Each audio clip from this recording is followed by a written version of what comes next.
Yeah, interestingly, I left my job in October last year actually, and my fully creative and innovation has mostly happened since February. It just shows how quickly things can change. But what I'm going to share with you tonight is probably one of the things that's been transforming my life the most, and that is how I've been falling in love with fear. I mean, I'm here now, and I'll be honest, I've got anxiety about standing in front of you. Interestingly, this is the 5th talk I've done in 9 days. Just coincidentally, it happened that way. And yet every time the anxiety is there, right? And in the past, I used to think it was a bad thing. In fact, my entire life, I had kind of a hate relationship with fear.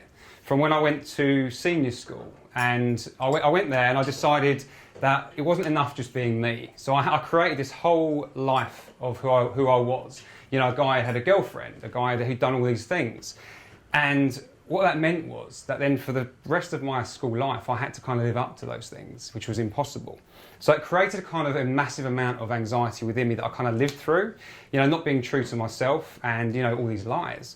And what that led to me doing was actually having, you know, increasing social anxiety, which led me into drugs, which I did for about 18 years. It led me into extreme social anxiety where if I was talking to a girl, I'd have to run off and be sick. And even in a small group of guys, actually, I'd get this welling up inside of me and I'd have to just run the hell out of there. You know, I could not cope. That's how bad it was. So I really hated fear, right? And that was part of the problem. Now, what fear did for me, it kept me stuck in a job for 17 years, stuck in the same environment, in the same location. For 17 years is where I was, which I left last October. And the reason for that was, I didn't even look for another job the whole time I was there. That's how stuck I was in my life back then. So this journey through fear has been a big one. Now, the massive things that happened for me really have been in the past 18 months. I made a commitment January last year, and that was to become world class. Because I'd done this coaching thing, and I made a bold commitment to become world class. I was far from it at the time. But what that meant was that I was willing to do things that I'd never done before, to push myself beyond anything I'd ever done, which is why in March last year I did my first talk, as terrified as I was. I mean, 2 weeks before, a guy called Jamie Coombs was supposed to do this talk and he dropped out. He had to go somewhere. So my friend said to me, would you like to step in? Now, I'd never done a talk in my entire life, but he knew that I wanted to. And I remember I got the message at 8 o'clock in the morning, I'm getting ready for work, and I was so terrified, I actually typed out a message to say, make an excuse, you know, it's my girlfriend's anniversary and, you know, couldn't do it. I actually typed it all out. I went to hit send and just this thing stopped me. My commitment just kicked in, you know, the thing I had promised myself, and so I deleted that message. Thankfully, I actually typed hell yes back instead, and which is when I did that. Now, when I did the talk, I was freaking out. I remember on the day my throat was closed up, I couldn't drink water, I could not eat. I remember absolutely being so terrified, like more than ever. I remember walking up there, saying hello to my friend. I've no idea what I said, what I did, until I got onto there and I started speaking. And then, you know, it sort of came back, it all dropped away and everything was okay. So the way I was approaching it was, you've got to face your fear, you've got to overcome fear, right? It's in the way of what you want, you've got to go and get it. And I even created a meetup group called Face Your Fear, Live Your Passion. I've got someone here tonight from that group. But I misunderstood what it was. And it wasn't until August last year that I started to get it. I was going to do a talk at the BBC. This is like for their staff, you know, it's a huge deal. You know, you walk in the reception area and you've got a Dalek on the left-hand side, you know, and you've got the one show being recorded just over there, right? It's a big deal. So I'm going into this thing and I am freaking out. I mean, the pain was excruciating. You know, this fear was gripping my heart and my entire body was just seizing up. And I remember I was talking to my coach about it. I'm like, look, I've done a few talks by now. Why the hell am I still this terrified? What's wrong with me? And then I told him about my friend Richie. He's been in pain a lot of his life from different illnesses. And he's got this weird thing. When you talk about pain with him or he experiences pain, he gets this look of joy on his face. You know, he lights up. Because he's had to experience it in the way he has, he's learned how it's an opportunity for him. And he's learned to love pain. And so I decided that I wanted to learn to love this pain. And so my coach and I came up with a question. It's, am I willing to learn to love excruciating pain by experiencing it? And as a weird question as that may seem, but I was on a path of growth. So my answer was yes. And every time I answered that question, it got a bit easier. You know, it's still there, but it was a bit easier. Now, what it enabled me to do was actually realise what the hell this fear was, why it was there and what the point of it was, which is the journey I've been on since then. See, fear is not what a lot of people think it is. It's not like some kind of confused flight or fight response, so that's part of fear. You know, me standing here in front of you and freaking out is not the same as like a mountain lion attacking me. My brain is not that stupid, right? It's evolved with us, the fear. What it is, actually, fear is here to get your attention, to get you in this moment. You know, you're not an autopilot, are you, when you're afraid? You are not sleeping through your life. You wake up and you pay attention and you can get stuff done. Now, preparing for public speaking, for instance, some of the things it says is like, am I good enough? Or, you know, are they going to care? And all this kind of stuff, which can feel quite heavy when you first think of it. But actually, if you stop thinking of the fear as this bad thing trying to attack you and realise what gift it's giving you, was I good enough? Of course I wasn't good enough. I'd never done it before, right? So what could I do to prepare? I could practice my arse off. I could be there, you know, doing the best I could. What else could I do? Are they going to care? I don't know, right? But what I can do is share the best stuff. Share the stuff that's changed my life completely and the life of my people I work with, right? Share the best. That's what I can do. That's how I can prepare. That's a couple of examples, but your fear tells you everything you need to be your best, to do your best in every moment. Fear is your superpower, in fact. I gave a talk last week, in fact, titled that. Because when you get this and when you're able to listen to what it's telling you, there's nothing that you cannot do. And fear, this is why I'm falling in love with fear. It's still painful sometimes, it's still an ongoing, I just have to remind myself sometimes of the power of it. But fear is perfect as it is. It is here and it is your best friend. Now, that's me talking a lot. Would you love to get an experience of this right now? Yeah? Okay. Going to bring out the spiders now, yeah? Okay, so this is don't worry, it's not that kind of fear. So there's a couple of parts to this. The first part is team up, pair up with someone you do not know. Really important for this. So if you can do that quickly, as quick as you can, because we've got a short on time, and then we'll do the next piece.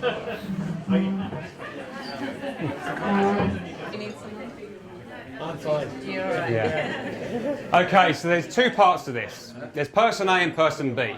Now, person A is going to share a time when fear has held you back. It's either stopped you or you've pushed through it but still felt the pain of it. Could be something in the past, the present, or the future, okay? It doesn't matter. Then you're going to share the specific thoughts that come up with that fear.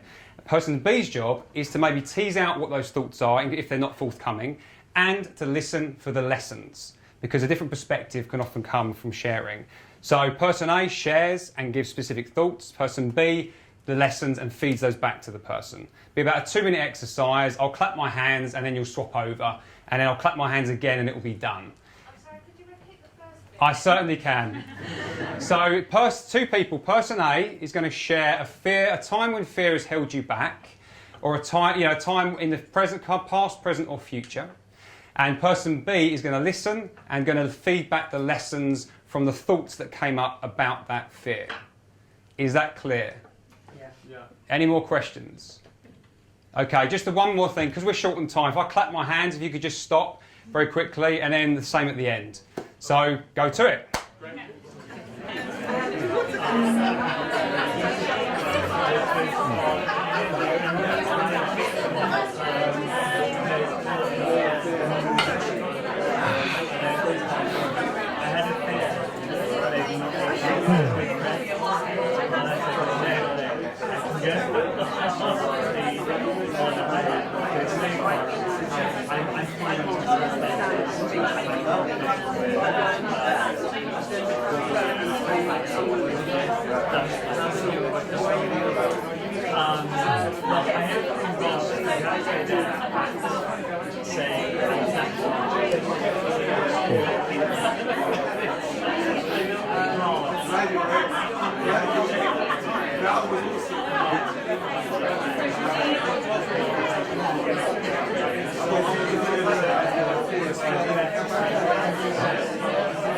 One minute.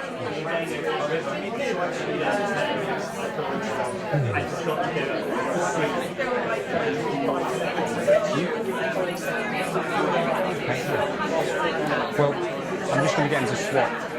So, yeah.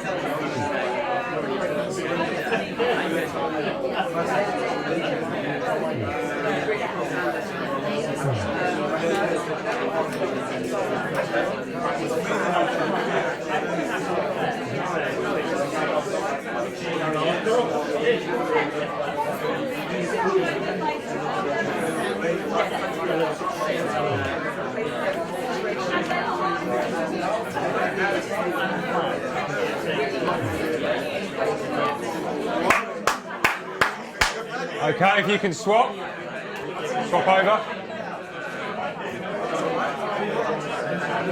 Swap.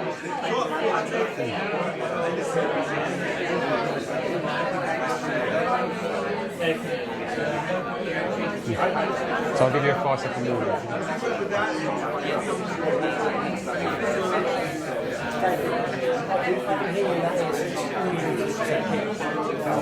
Okay. Of course.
Okay.